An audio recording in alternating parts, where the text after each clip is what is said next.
It's not updated my folder yet.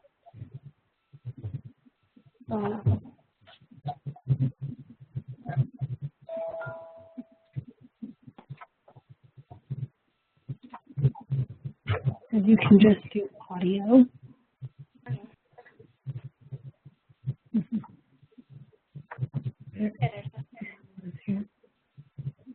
So good afternoon.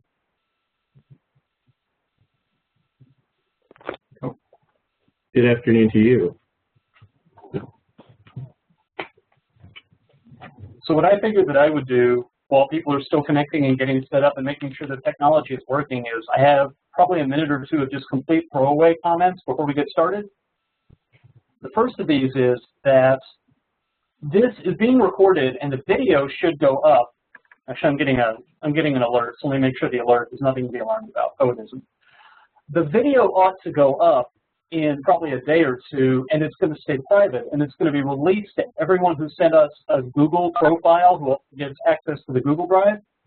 And then I think about the 1st of August is the day that we're going to release it to everybody. So this will just be for this group for most of the summer, but then as the season's approaching, then we'll turn it loose. The second thing that I was going to do just to let people get connected and work out technology issues if they have any was just to talk a little bit about what I think you ought to do when you first go looking for an affirmative. And that is, I have always been a big believer that what you ought to do is go until you find solvency evidence for something that sounds topical and intriguing, and then read up everything you can on it, but go all out to find negative. Put together the very best negative strategy you can. And then, as you go back, try to put together your answers, what your position would be against each of those negative arguments. And if you do that for 3 or 4 affirmatives, you'll find that there's an affirmative where the balance of the affirmative answers is so much better than the negative arguments, and that's when you found your affirmative. And the one other ingredient that goes in that mix is always make sure that it's something that's interesting to you, because if it bores you, it's not going to be a good affirmative. Okay, that's enough of me yakking. I'm going to be quiet for a minute and see who all is in and who isn't.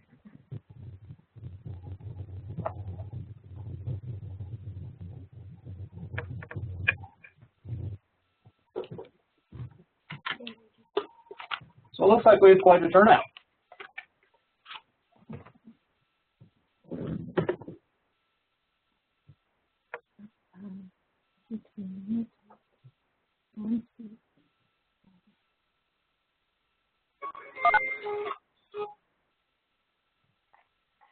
Here, people. All right. There's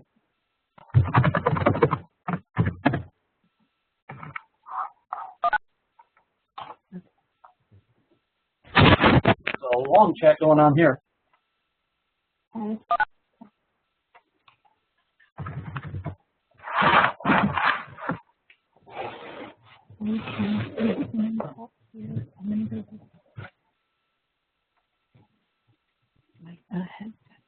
Okay, so if they can't see you, but if you click here, they could. They can hear you. So I think you can. All right. I'm looking at the chat, and it looks like people were originally having trouble hearing. There's a place where it gives you the option either to phone in or to use your computer to phone in, and you have to choose one of those options. And if you choose one or the other, then you should be able to hear. Why am I saying this when none of you can? I need to put it in the chat, don't I? Which I think other people have.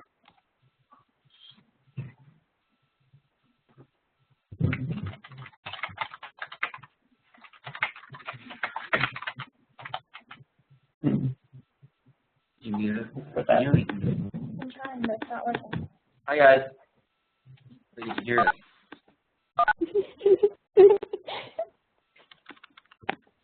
I'm clicking the microphone.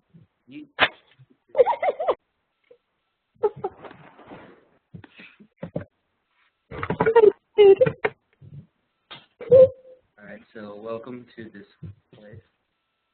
And we're going to be doing things. Stop it, Luke.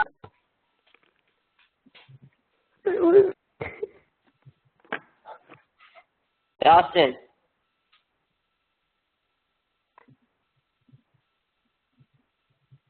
Okay, it's 5 after, so I'm going to go ahead and get started.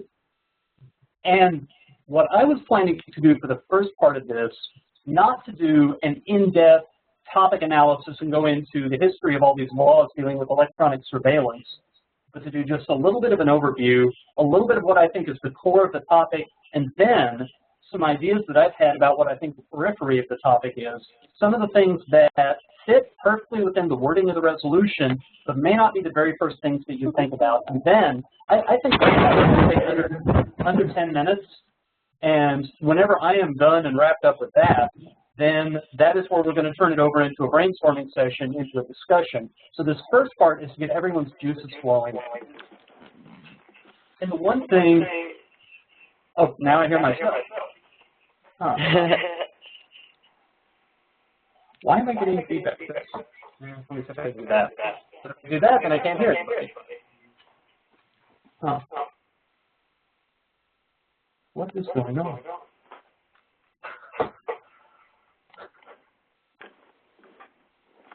All right.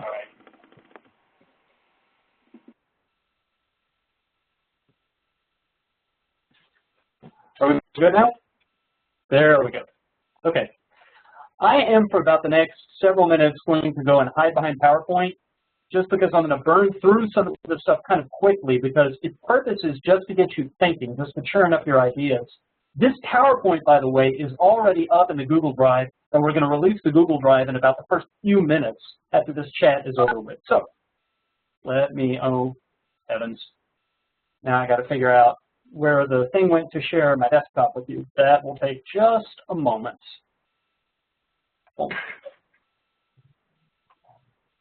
And boom, boom. So if you're talking about reforming laws having to do with electronic surveillance, then you got to start up with what those laws are. And I don't think I've got all of them, but I think I've got the core. And I think the place where you have to begin is with the Fourth Amendment. And I've gotten the impression before that some pockets of the homeschooling leagues get a little bit squeamish about having affirmatives having to do with court action, with courts adopting different interpretive strategies. But what I think that does is that may open it up as an opportunity for you. And there are, theory arguments to be made that there has to be a test case. Those are beatable. And there are lots of articles being written in 2014 with very developed ideas for how federal courts ought to be interpreting the Fourth Amendment differently when it comes to cell phone records, when it comes to, there's a case I think that's working its way toward the Supreme Court about how much of a cell phone can a police officer inspect just on a normal arrest. So that, I think, is the first bit of law governing electronic surveillance you've got to deal with. But the first law that is specific to electronic surveillance is the 1986 Omnibus Crime Control Act, often called the Wiretap Act.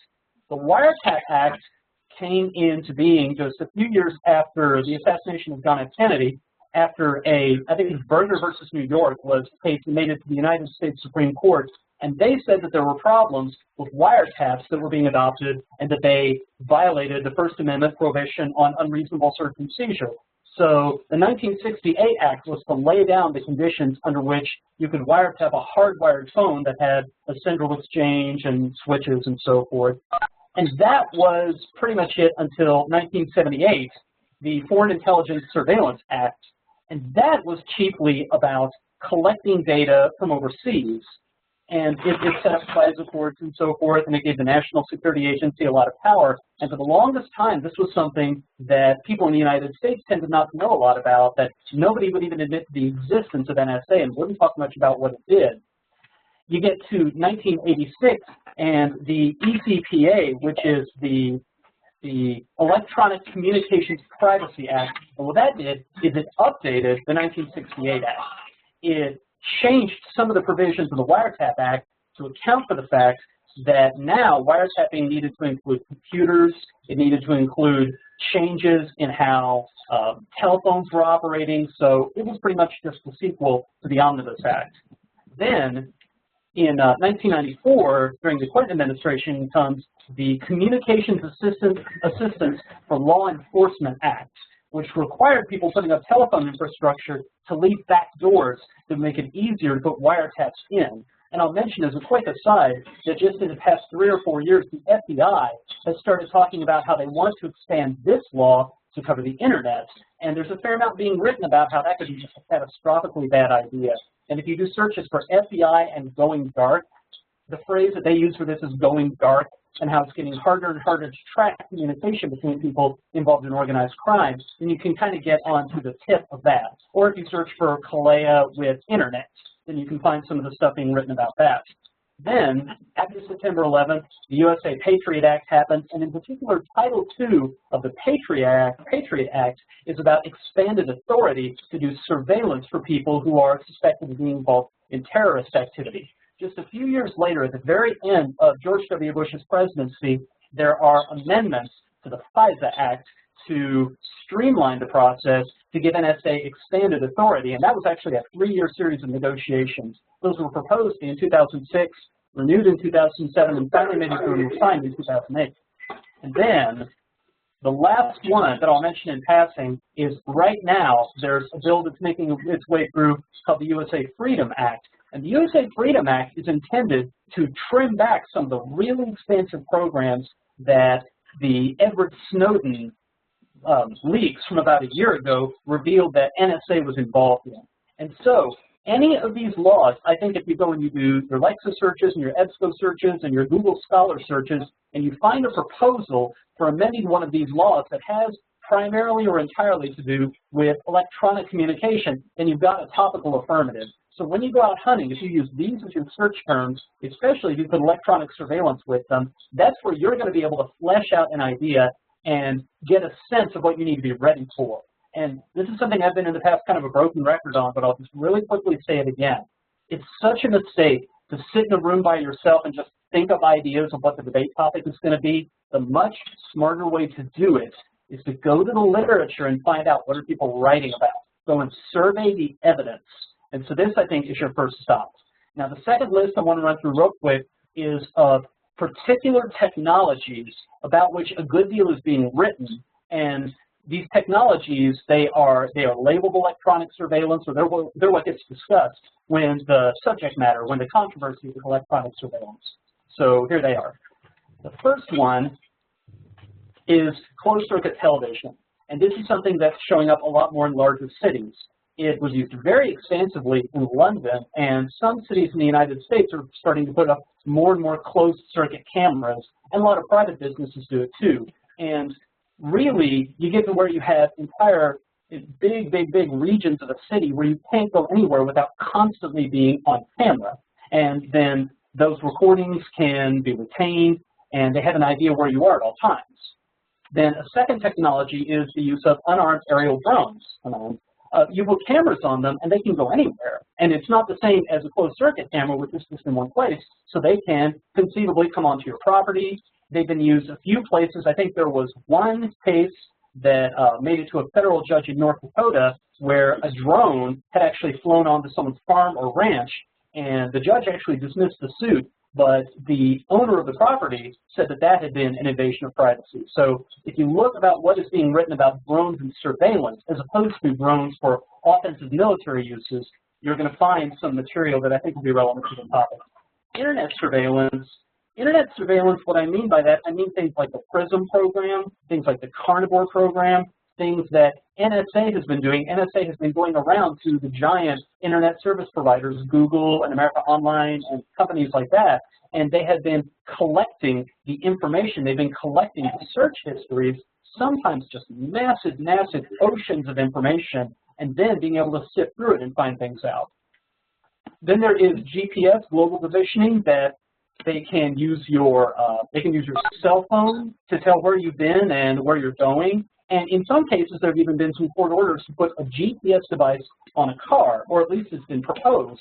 And so if you do some searches for GPS and electronic surveillance, then you're going to come across some harm areas. You're going to come across some things that probably you'll see during the year, if not as affirmatives, then as maybe advantage areas for affirmatives. There is radio frequency ID. And radio frequency ID, those are tiny things that Walmart uses them to track their inventory. And radio frequency ID is often talked about as a privacy risk. and a way that things can be made trackable. So that's something that you would want on your search terms and on your brainstorm list. There's a lot being written lately, and this is kind of a wrinkle of the topic that will go a different direction from a lot of other things, about individuals. Everybody carries around a phone. We're only maybe a year or two away from Google Glass being available, to where not just government agencies, not just business, but other people will be able to video and collect images and collect recordings pretty much all of the time.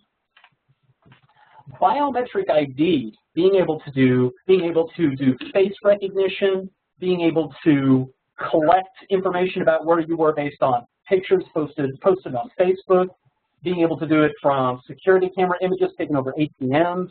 If you do searches right now for biometric ID, and in particular remote biometric identification, then articles are going to come up with proposals for how to rein that in, and concerns about how that's becoming kind of a worrisome state of surveillance. And the very last one that I have on this list is, this is not a technology, but I had to tuck it in somewhere, and I think it's going to be a big issue. I don't know that it'll necessarily be an affirmative, but I think it'll be an area for advantages and possibly disadvantages, and that's alliance cohesion. Because one of the things that came out of the Edward Snowden disclosure was that we were spying on our own allies. And there's a good deal being written about how that's really straining relations. And alliance cohesion, or loose alliance ties, is the internal link to a lot of fairly good arguments. So I think in a lot of cases, depending on what your affirmative is, you might be able to claim that you smooth over ties with Germany, for example, and that a strong U.S.-German alliance is necessary to keep other global actors in check. And I think that could be a real easy-to-explain argument that had a lot of appeal to it and could outweigh some disadvantages. Okay. Now, that I think is the core. I think those are the laws that chiefly make up topical affirmatives if you fix them. And then I think that those are some of the technologies that you ought to keep an eye on. This last list is the list where we get to the slightly goofy stuff. Actually, it's not the last list. I have one more after this. But this is where we get to the stuff that I think is not where you would begin in thinking about this topic. And the first thing that is on this list is medicine. You do a search, because I think most people, if they look at the United States to reform its electronic surveillance policies, the first place their minds go is FBI and NSA and all of that. But if you go to Scholar Google and you put in electronic surveillance, the articles that come up right away have to do with electronic medical records and how pharmaceutical companies can do all sorts of marketing research and all sorts of data collection just because electronic records are accessible.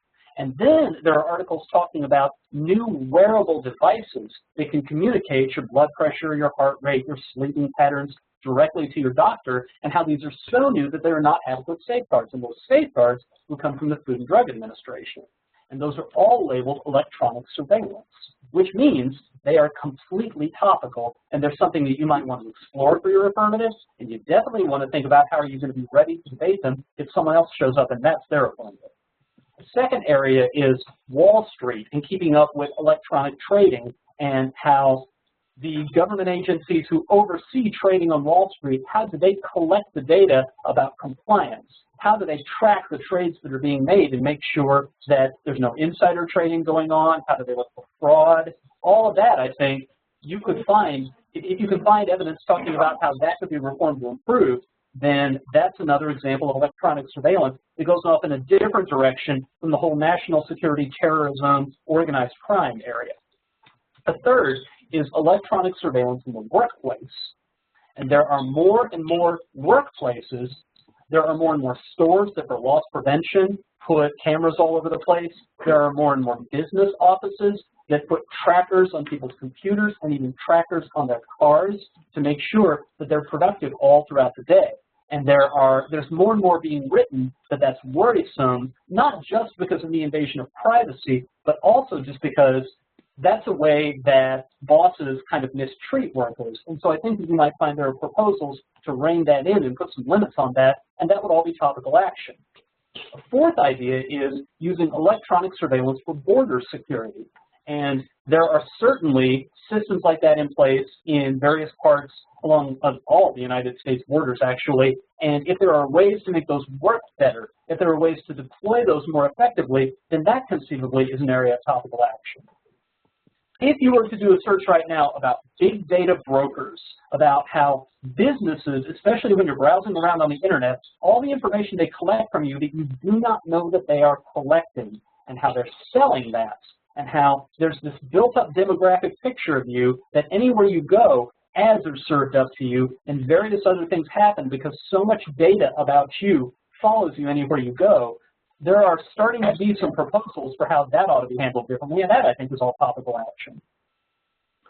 Cyber stalking and bullying are, it depends on what you think the unit of analysis is for electronic surveillance, but the term is actually very loose. Surveillance just means to keep watch of someone or something, and a lot of the definitions will say usually for a crime, but usually it's not very restrictive. And so if you were to find that there were things that people could do, if you were to find there were proposals to put a lid on keeping other people under surveillance for purposes of cyber stalking, then that probably would be topical action. Now, I will say most of that is probably handled by the states.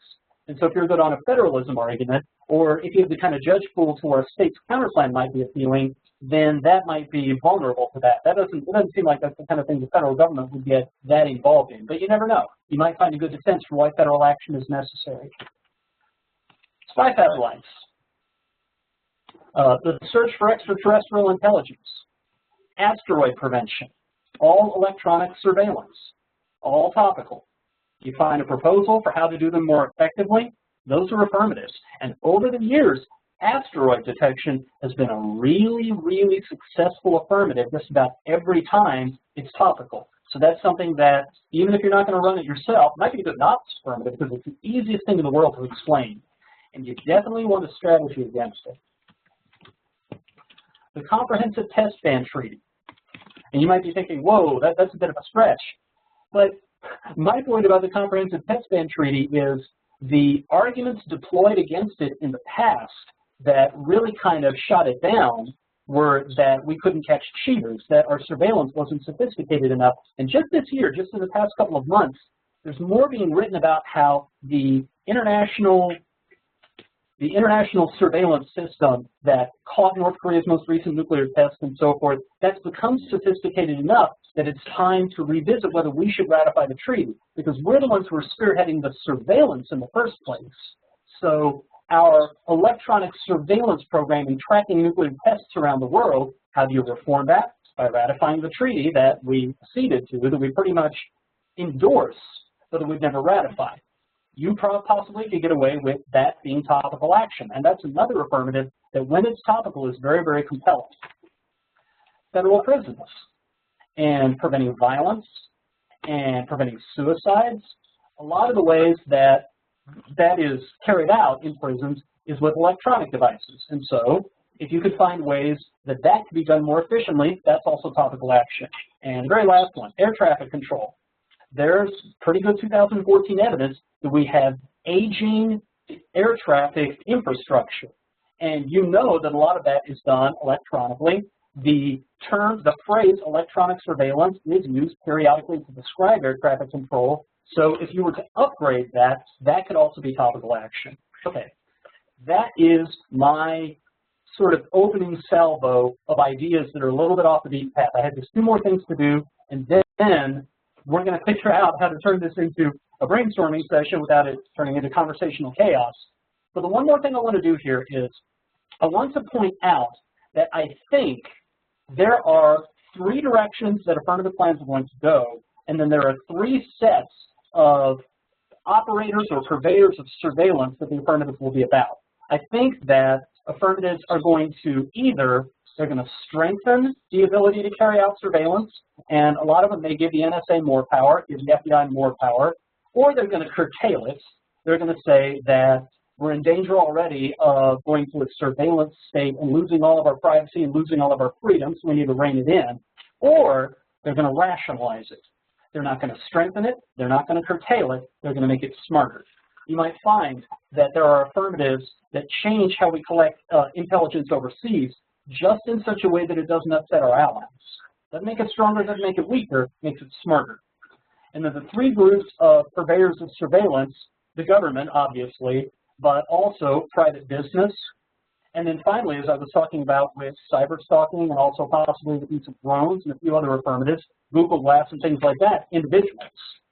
So if you want to get a grip on the topic from the beginning, I think if you have an idea how to debate strengthening the ability for the government to carry out surveillance, for businesses to carry out surveillance, and for individuals to carry out surveillance, if you know what your general approach is for curtailing the ability for any of the three groups, or for rationalizing, but that third group, that's the hardest because that's the most non-specific of all, then I think you've got a pretty good handle on the topic. And actually what I think I'm going to do is I'm going to back out of this.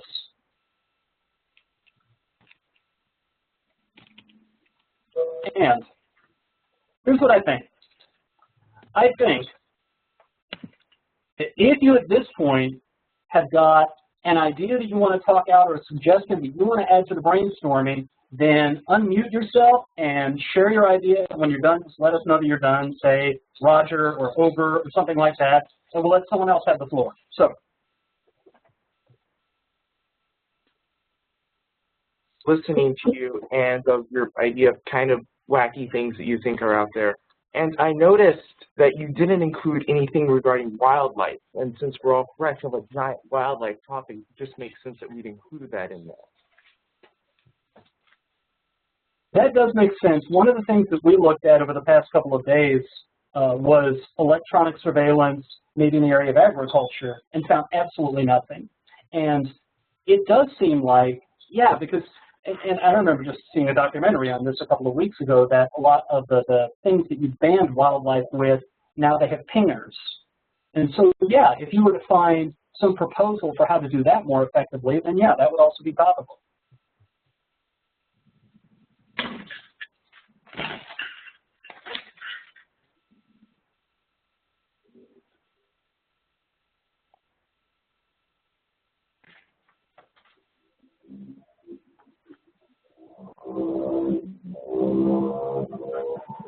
Of the FISA court case, I was talking with my dad about it, and he thinks it's pretty strong because of how secret it is, and that's how they don't have a defense for privacy in the court. Which FISA affirmative do you think? Do you think expanding FISA powers or reforming them or limiting it, making it more open for the people to come in and actually defend privacy, or at least putting in someone to defend privacy over the government and their national security bit they go on about. Right.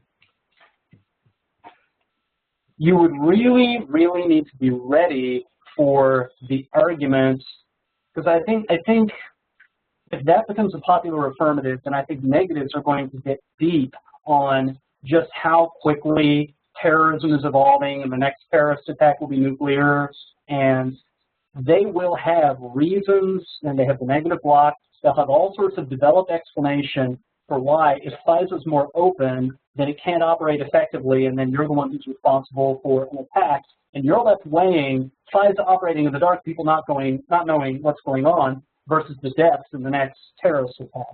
So probably it can be done, but boy, would you have to be ready for this actually makes our counterterrorism operations more effective, I would think.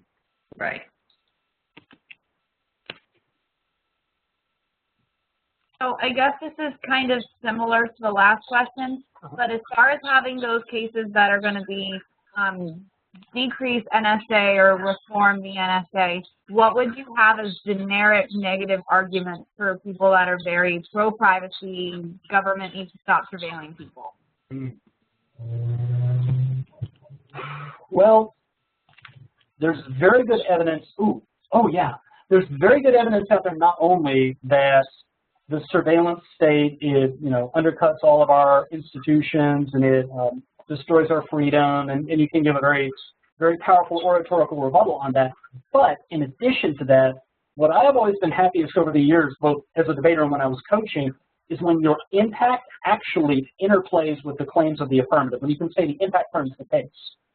So I think if you were to say that a lot of our foreign policy disasters over the years have been the result of groupthink, and you talk about the Cuban Missile Crisis, and you talk about how open societies do not make wildly irrational decisions about how to respond to outside threats, but closed societies do, then if they strengthen FISA, and they lock FISA down even more, I think you can say not only do we win the freedom impact, but we can turn back all their claim about how FISA becomes more effective in fighting off terrorists.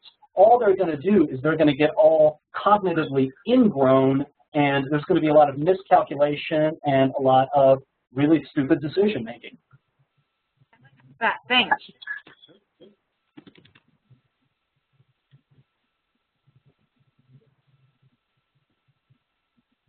This resolution was that it can include in agriculture to even the extraterrestrial programs.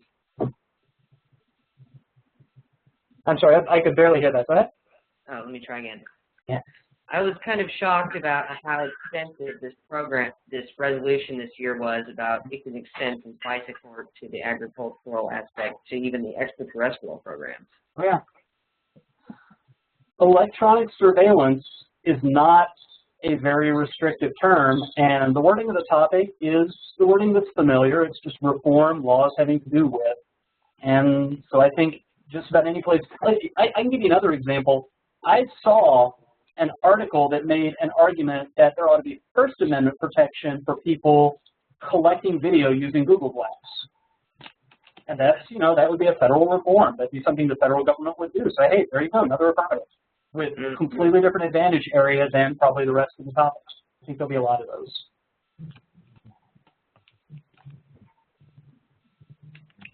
What would be your maybe top 3 cases that you think will become popular this year? Oh gosh. It's so early, and our survey has been so incomplete. I think I'm really bowled over by how good solvency evidence and then how tightly coupled to the words electronic surveillance some of the medical affirmatives are. I really, if I were you, would get into electronic medical records and medical devices. But then beyond that, I think I would look for something that was a rationalizing, a streamlining of intelligence gathering that smoothed over, that patched some of the alliances that we've roughed up with our spying on our allies.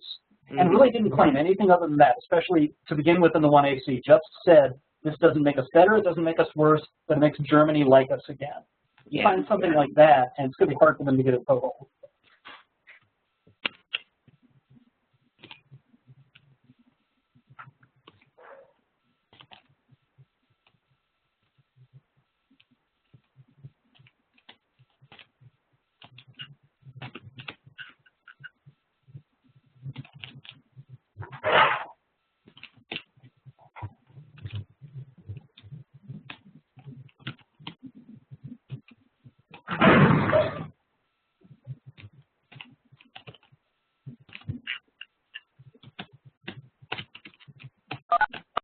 Another question.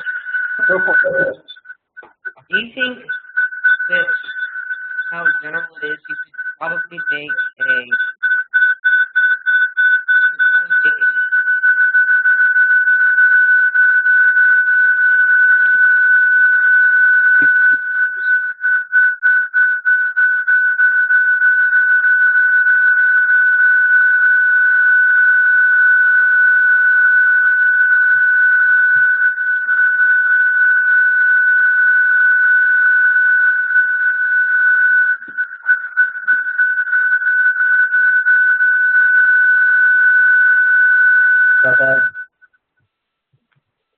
Okay, try again. effectively make a general brief against like the general cases by saying that the electronic surveillance is effective in countering terrorism, then that would be effective against most cases? Or do you think you'll have to have a lot of case specifics? Okay, the first part of that, the brief you're planning on putting together is that electronic surveillance is effective in countering terrorism? Yeah. Well, that I think will be very effective for anybody who tries to curtail it. But I think people who show up saying that what they want to do, their plan is to strengthen it, they'll say, yeah, it's a very powerful tool. As a matter of fact, it's not yet powerful enough. We want to make it even stronger. So I think probably that thing I was talking about before about how it's curtail, strengthen, or rationalize. One of the things I was thinking is your negative arguments could almost be the different harm areas on the topic. Because I would say there's a whole area of harm that is national security and terrorism, and that's your negative position against the people who rein in surveillance. But then another area of harm is the surveillance state and loss of freedom and so forth, and that's your negative position against people who strengthen it. It's the ones in the middle that try to make it more effective that are going to be really slippery. Ah.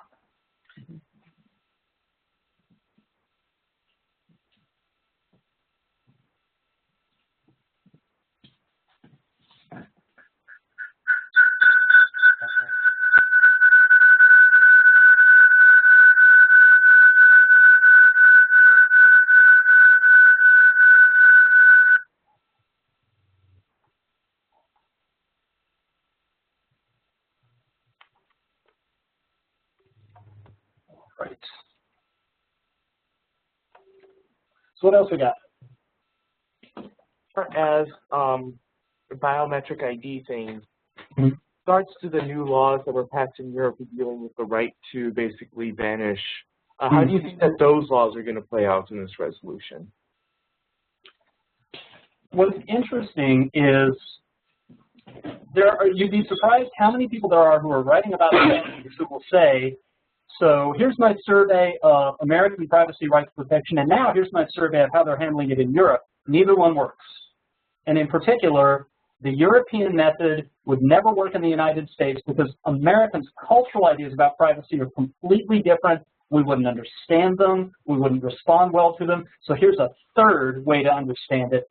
And that third way that I'm reading the most often is we should stop thinking of privacy as a right, and we should start thinking of privacy as a public good, that it's almost like having newspapers and having public schools. Having privacy is something that's necessary, or like having hospitals, it's necessary for people's health.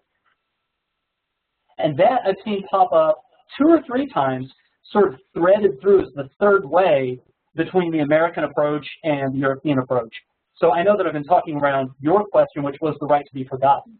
The right to be forgotten, from what little I have read about it, it's based in ancient practices in Europe having to do with duels and so forth, and grievances had to be forgotten after a while or families would just wipe each other out. And that right to be forgotten makes sense there, but in the United States where there's the market economy, the right to be forgotten, a lot of people treat the information they've collected about you as their property, and you would just be summarily confiscating that. So I think you'll find that there's no shortage being written as to why the right to be forgotten is just absolutely not the right fit in the United States. And I think negatives, if they do a hit on that, we'll just have a field day.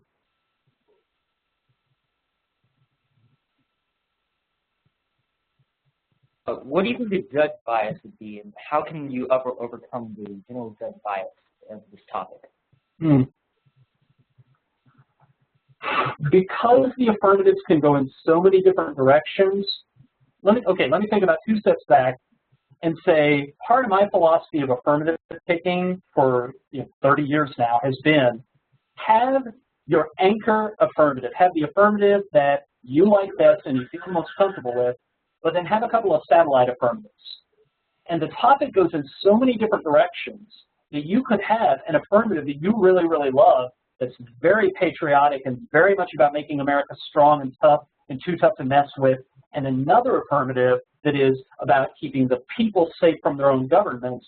And you could just, to the best of your ability, try to read what are the expectations of your judge and adapt which affirmative you're running based on that. What do I think the judge bias will be? I don't think the judge bias will be the same from round to round because the topic doesn't have much of a core to it.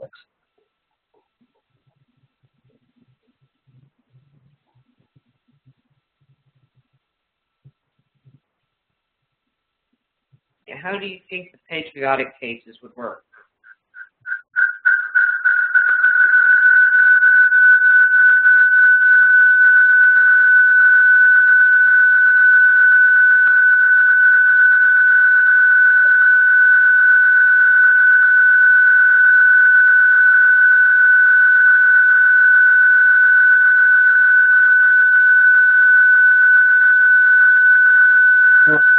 You were getting, there we go. Your appeal would be that you were giving America a lot more ability to go out and work offensively. One thing that I did not include in that entire list, but I'll go ahead and include it now, is that back from when I coached on topics about security assistance over the years, there's a lot written about intelligence sharing between countries. And really, you could just have an affirmative that was more about efficient intelligence sharing. And you could just say, we make NATO stronger, we make our various alliances stronger, and we're the good guys and they're the bad guys, and that's what this affirmative is about.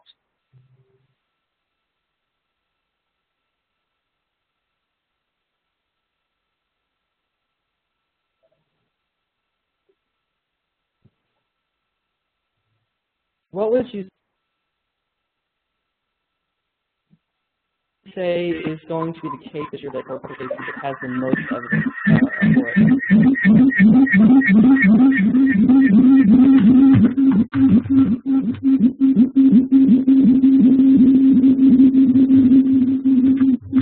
Actually, could not understand that. What if you type it into the chat? If you type it into the chat, I'll do my best.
I think it's right that what you're going to need to read the most to really be on top of all the ins and outs of the affirmatives, and you might as well start now, would be reading up on FISA and reading up on, especially if the USA Freedom Act passes, which it's already passed the House. It looks like it looks good in the Senate, and it was Obama's proposal, or at least he was backing it in the first place. So it looks like it's going to go into effect. That does mean it's fine to do reading now, but you don't want to finalize any of your strategy until you find out what that law is going to do. But then, in the wake of Edward Snowden, most of what he revealed had to do with the powers given to NSA, not only by FISA, but by the FISA amendments in 2008. And there have just been entire forests killed writing about the implications of that and how much power the NSA has right now. So I think it'll have the most evidence for it, but not any one proposal. It may be hard to find one proposal that has the most good solvency evidence for it. And I think there will be really, really deep negative positions against almost anything having to do with changing FISA, just because so many people are writing about it and in so many different directions. An affirmative that has all the evidence going one way, I couldn't even begin to guess. That's the kind of thing where you've got to go and you've got to say, this appeals to me and it's a little unusual, so I'm going to collect all the negative I can and collect all the affirmative I can and then judge that the balance of the affirmative is much better than the negative. And you never know those going in. You'll always stumble on them.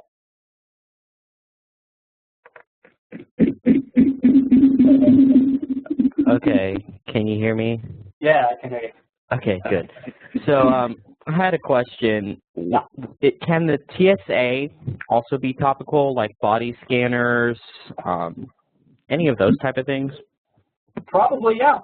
I think TSA action, it'd be great if you could find a couple of things written, especially written by government sources that use electronic surveillance with TSA operations. But I doubt it'd be that hard to find, especially the scanners. Although I was under the impression the scanners were being phased out. Am I wrong about that? It's worth looking into. But yeah, whatever the TSA is using, yeah, that has potential. You ought to check that out. I do wonder, though, because the advantage area I would think would be just loss of privacy and surveillance. And one of the things is you want to make sure you don't get a fairly kind of blunt plan that there are a lot of easily explained disadvantages to, and you just have the same advantage as everyone else. So you want there to be some kind of wrinkle there that made it strategic. Cool.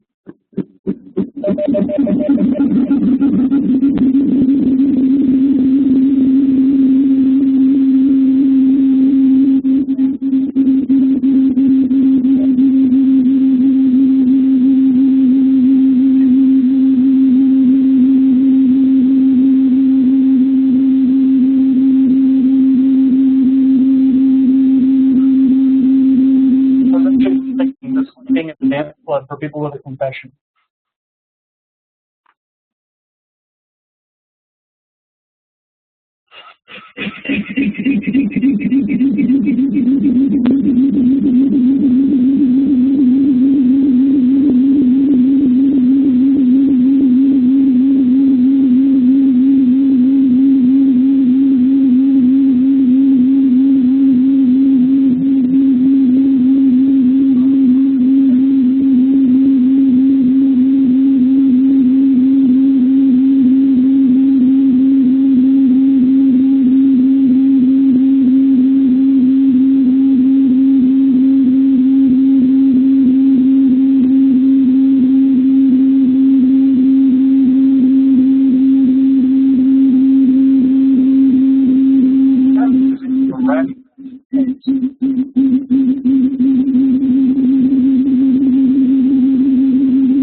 Yes, and as a matter of fact, the materials that are up in the G drive, now the G drive materials are meant to be not good enough to go to a tournament. They're meant to be only good enough to do practice rounds with. But what you'll see is there's an affirmative that's maybe. There's an affirmative that's currently up in the G drive that is reorganizing NSA. And it's taking the same abilities and it's farming it out to different agencies and making them change their priority. So some of the operations go with U.S. Cyber Command, and U.S. Cyber Command comes out of NSA and goes to the military, where it's under a military commander. And then some of the operations by NSA are transferred to the FBI. And if you're slick, what you can say is all of those will continue, but they'll continue with an organizational culture that won't be nearly as secretive. They will be military operations carried out by professional military people, not by contractors and shadowy quasi-military. And where there is surveillance on people inside the United States, it'll be by the FBI, who should be conducting domestic surveillance instead of the NSA. So affirmatives that reorganize and change the lines of command and change just the institutional culture. I think you could make the argument, we don't make it better, we don't make it worse, we don't make it stronger or weaker, we make them mess up less often. We make them less irrational, and we make them smarter. Okay, how do you get in on the G drive? Right when we finish this, what I am going to do is I'm going to take everybody who gave me a Google profile, and I'm going to release it to you, and anybody who didn't give me a Google profile, if you can make one, and you can get me your username in Google, I can release that to you as well. That's all ready to go. The second we get this shut down, we can release all that to you.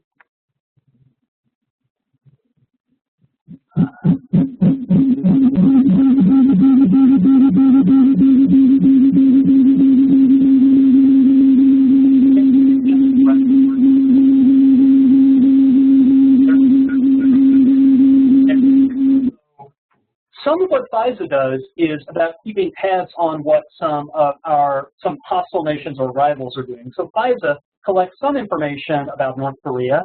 FISA, I have no doubt, collects some information about China.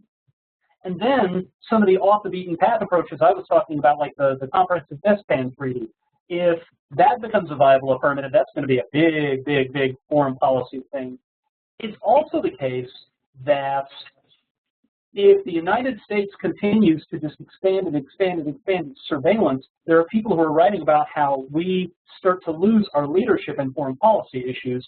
And when we make complaints that China is filtering the internets, then they answer, you know, you have no position to judge us with all the ways that you are stealing the internet traffic of your own citizens. So you might be able to have an argument about human rights leadership. That's another approach you could take.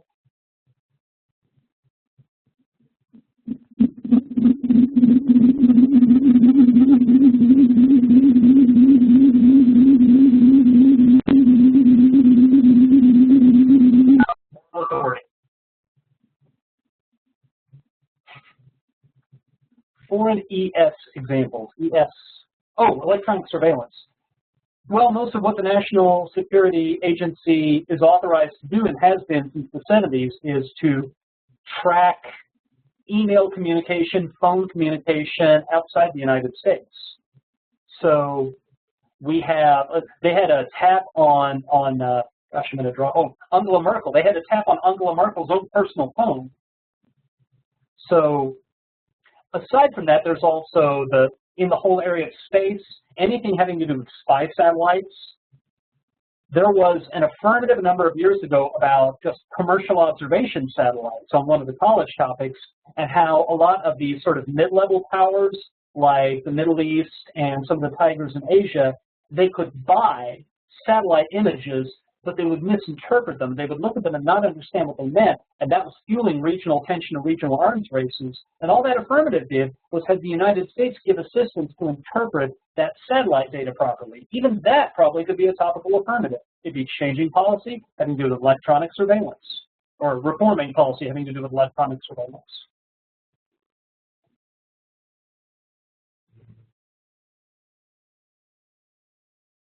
Well, but I think, okay, the question from the chat, will most rounds boil down to saving lives versus freedom and privacy? I don't think that's true, because a lot of these, well, a lot of these affirmatives that go off in different directions. I don't think that the one about medical devices is really going to have much in the way of privacy implications. It may actually protect privacy better. So I don't think that those two are going to be on opposite sides that often. Negative critiques. That is a little bit of a mystery to me, because I'm not sure exactly what you can get away with your judging pool as far as critiques. There's an article that I came across, a policy paper, that we actually are going to put something up in the G Drive in about a week or two, talking about how the argumentative trope of the balance between privacy on the one hand and security, and we have to strike the balance, that very speech act is part of the problem, and if we had a better metaphor for it, then we would deal with issues of security and privacy. And that the author actually says that we ought to treat them as symbiotes that are not always, that are sometimes hostile to each other, but that if we thought of it that way, then that would be more constructive. You could also probably get into some old school critiques like threat construction, and there are from the very first debate topic in which there were ever critiques in policy debate was actually a topic about privacy. And so if we dig back into history, we can probably find some critiques that are really just about privacy. There's, no, that wouldn't work. I'm going to have to give that more thought. Okay, I'm just reading the chat. Electronic surveillance encompasses so many cases, and negative teams will get to argue topicality very often this season. I don't know. I don't think it's going to do you a lot of good, because I think all these affirmatives will have a pretty good topicality defense, because electronic surveillance is not a very tightly constituted word of art, and the rest of the words in the topic don't help that much. Okay. Are there any potential non-U.S. federal government electronic surveillance reforms that are not topical? Or a potential? I think that if it's not U.S. federal government, it's all non-topical. I may be misunderstanding the question. This is one that Quinn put in. Potential non-government electronic surveillance reforms that are not topical. Let me back up to what are some affirmatives that could deal with China? Let's see. Spy satellites might deal with China. CTBT would definitely deal with China. And I have to give that one some more thought too.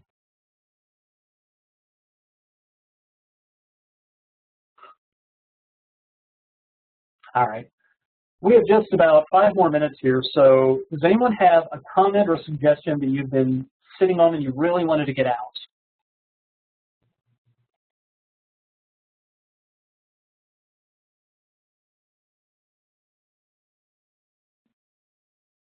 Yeah, let me hear it.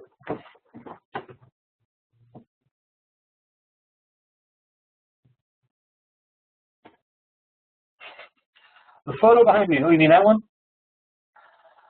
That is from about 6 years ago. We had a live-action game of Clue in the library, and I was one of the characters in the Clue game. I was Sergeant Skittles, and I was wanted for murder. So when they came around to take my picture, that's the most evil face that I could make with my eyes rolled halfway back. And they gave it to me afterwards, so I stuck it up in my office. You are very, very welcome. I agree with Noah that there is great potential for political disadvantages. Especially, yeah, well, that's another thing that the affirmatives that rationalize, the affirmatives that streamline, it's going to be somewhat harder to get a political link to those. But if they strengthen the ability or if they weaken the ability, you got your political disadvantage one way or the other. All of you are very, very welcome. This is great because it scratches my debate itch, which doesn't get scratched that often anymore. Thank you, all of you, for showing up, and I hope you enjoy the stuff that we put up. What's in the G Drive right now is not very much, but there will be more. So keep your eyes peeled, and things will pop up there when you least expect them. Okay? If we are good, then I am going to pull the plug on the meeting. And if you have further questions, shoot us an email, and we will get to those just as soon as we can. And, oh. It's funny, I can't figure out.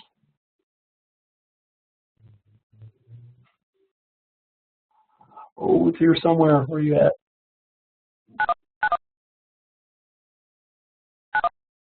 There it is.